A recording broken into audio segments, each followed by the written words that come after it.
House Bill 783 with Delegate Anderson.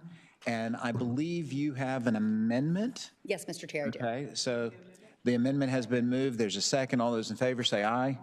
All those opposed? Okay, the bill as amended is now before us. So Delegate Anderson, why don't you tell us what the amendment is that we just approved and then tell us the overall intent of the legislation? Yes, so the amendment that you just approved is basically eliminating the language altogether to make a requirement on the population size in regards to adopting parking enforcement.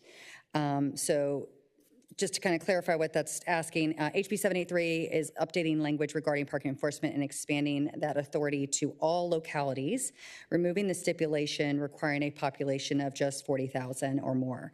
This bill was brought to me by the city of Williamsburg, which has a population of roughly 16,000, but sees upwards of 2 million visitors per year, all of which are parking within city limits while visiting our historic city.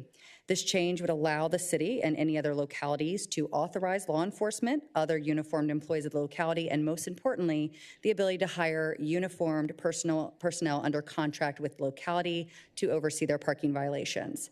This bill is supported by our local law enforcement as a way to lessen the burden on their limited resources. Instead, they can adopt an ordinance to contract out its parking enforcement. And it's also just worth noting, this original law was set with a population requirement of a minimum of 120,000. Then it was lowered to 90,000 in 2016, and again lowered again to 40,000 in 2020. So the authority is permissive in nature to each locality and is based on the continual updates. Based on the continual updates over the years, it seems pretty reasonable to make this allowable for all localities moving forward. So thank you for your consideration. I'm happy to answer any questions. All right, thank you, Delegate Anderson. Are there any questions from the committee?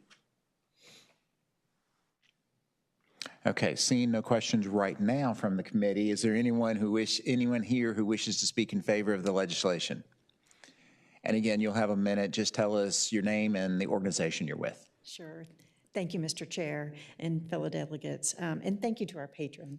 I'm Michelle DeWitt, the Deputy City Manager with the City of Williamsburg, and the City of Williamsburg supports this bill.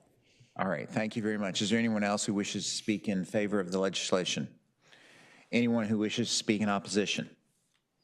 Okay, and do we have anybody online? Randy tells me that no, we do not have anyone online.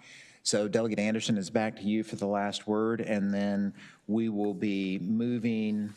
The committee will operate on a motion, and this has been presented to us amended. So Delegate Anderson. Yes, thank you. And again, I think this is kind of just a common sense move forward for all localities to have the ability to do this. Thank you. All right, thank you, Delegate Anderson. The committee operates on motion. Move the report, Mr. Chair. As amended. As amended. Okay, thank you. And there's a second. Okay, if the clerk would please open the roll. And if everyone cast your vote. It's hung up here. Hold on 1 second. There we go. All right. Delegate Anderson, your legislation passes 6-1 and will be heard in full transportation, but you do not have to appear there. So clerk will please close the roll. Thank you.